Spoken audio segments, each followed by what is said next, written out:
Talking. Dear students, आज हम जो टॉपिक डिस्कस करेंगे दैट इज़ अबाउट ऑक्साइड्स। अब हम जिन कंपाउंड्स की बात कर रहे हैं उनमें पहले हमने हाइड्राइड्स डिस्कस किए, फिर सेकेंड हेलाइड्स को, और आज हम ऑक्साइड्स की बात करते हैं। तो ये जो पीरियोडिक टेबल के एलिमेंट्स हैं उनके अब ऑक्साइड्स के हम ट्रेंड की बात करेंगे। अब ऑक्साइड्स क्या चीज़ है? द बाइनरी कंपाउंड ऑफ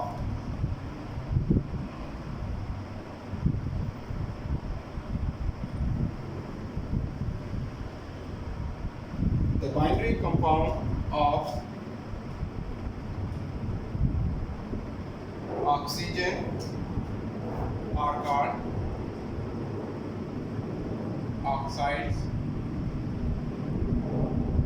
अब बच्चों, अगर हम ऑक्साइड्स की क्लासिफिकेशन की बात करें तो types of oxides,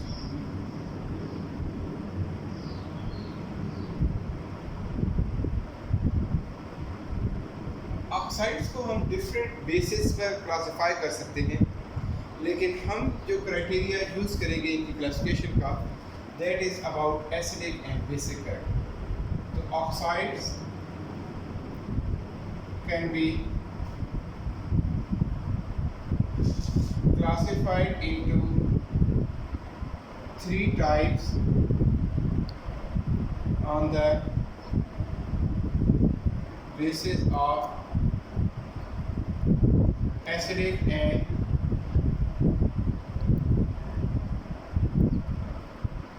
basic character. अब इसमें फर्स्ट वर्ड हम बात करते हैं acidic oxides, second one are basic oxide and third one are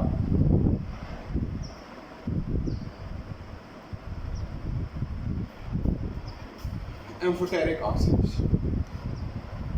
अब इससे बच्चों हमारे पास पहले जो है वो है acidic.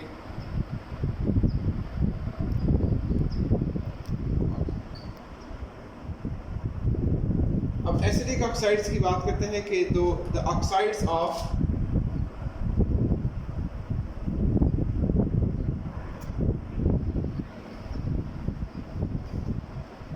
Non metals are called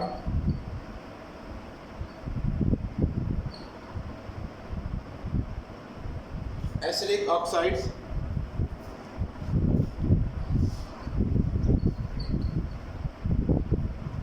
They form acids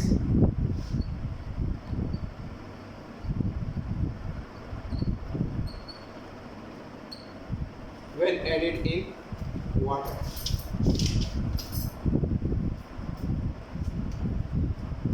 अब लेट्स सपोज यहाँ पे हम नॉन मेटल एक SO3। अब ये सल्फर एक नॉन मेटल है। अब इसके ऑक्साइड को जब हम वाटर के अंदर ऐड करते हैं तो it produce H2SO4। Sulphuric acid is an acid. आपके पास जो नॉन मेटल्स होंगे उनके ऑक्साइड्स को हम एसिडिक ऑक्साइड्स कहेंगे। नेक्स्ट हमारे पास है बेसिक ऑक्साइड्स। सेकंड हमारे पास टाइप है वो है बेसिक ऑक्साइड। तो बेसिक ऑक्साइड हमारे पास जो मेटल्स के ऑक्साइड्स हैं, the oxides of metals are known as basic oxide because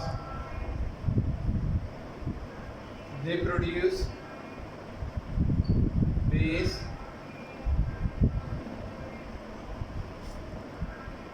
when added in water। अब लेट्स सपोज हमारे पास यहाँ पे Na2O जो सोडियम ऑक्साइड है, when it is added in water it produce sodium hydroxide. तो ये बेसिक ऑक्साइड था, मेटल ऑक्साइड था। This metal oxide will produce a base in water। Metals के जो ऑक्साइड्स हैं वो बेसिक इन नेचर हैं और जो नॉन मेटल्स के ऑक्साइड्स होंगे they are acidic in nature. और थर्ड में जो हमारे पास टाइप है वो है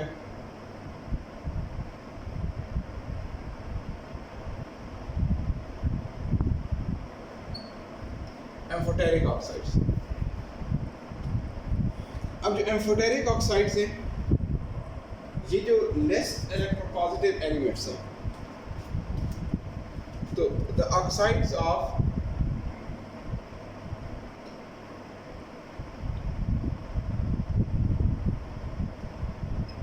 relatively less electropositive elements such as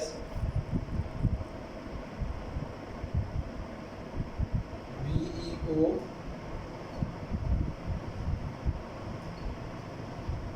and zinc oxides are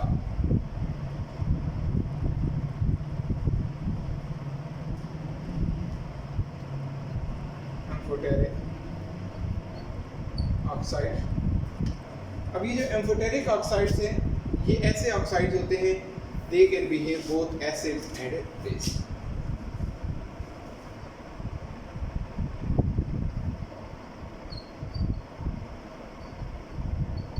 amphoteric oxide can behave both as acid and base।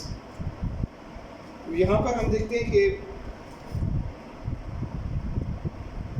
जैसा कि जिंक ऑक्साइड है इसको जब रिएक्ट करोगे आप एसिड्स के साथ it will behave as a base.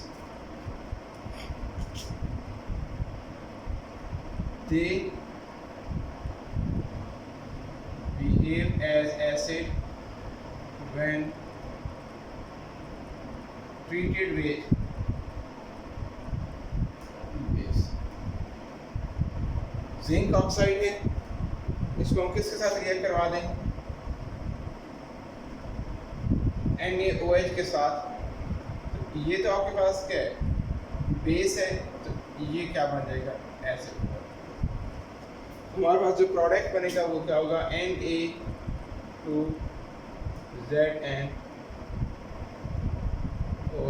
और O, ये आपका सॉल्ट। दूसरा है कि दे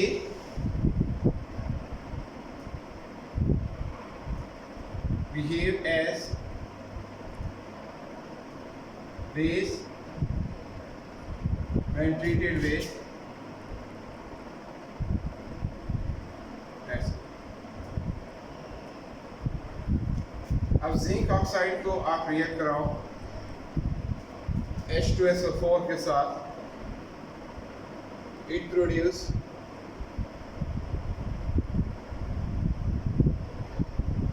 ZnSO4 और प्लस क्या बन जाएगा।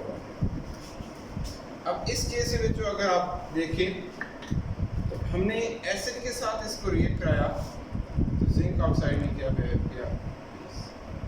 तो जिंक ऑक्साइड फर्स्ट केस में एज अ एसिड की तरह बिहेव कर रहा था और सेकंड केस में it is behaved as a base.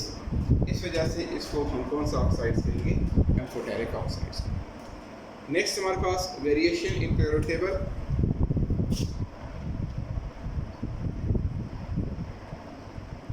Variation in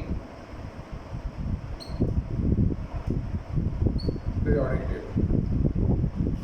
अब वेरिएशन इन पीरियोडिक टेबल में हम पहले क्या बात करते हैं along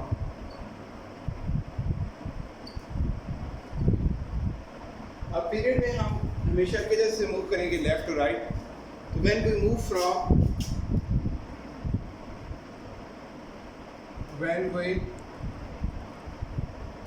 move from left to right in a period तो क्या होगा आपके मेटालिक कैरेक्टर कम होगा तो नॉन मेटालिक कैरेक्टर क्या करेगा बढ़ेगा। तो हम ये कहेंगे कि left to right in a period the acidic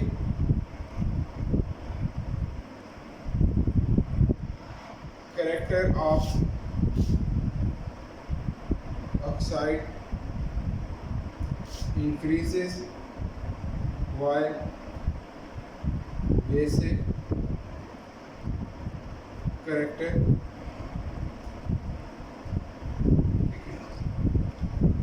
और दूसरा हम बात करते हैं along a group. ग्रुप में हम किधर से किधर मूव करेंगे?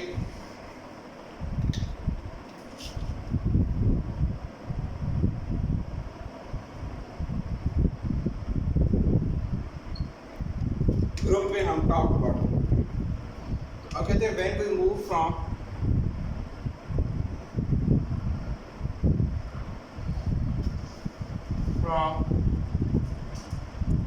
Top to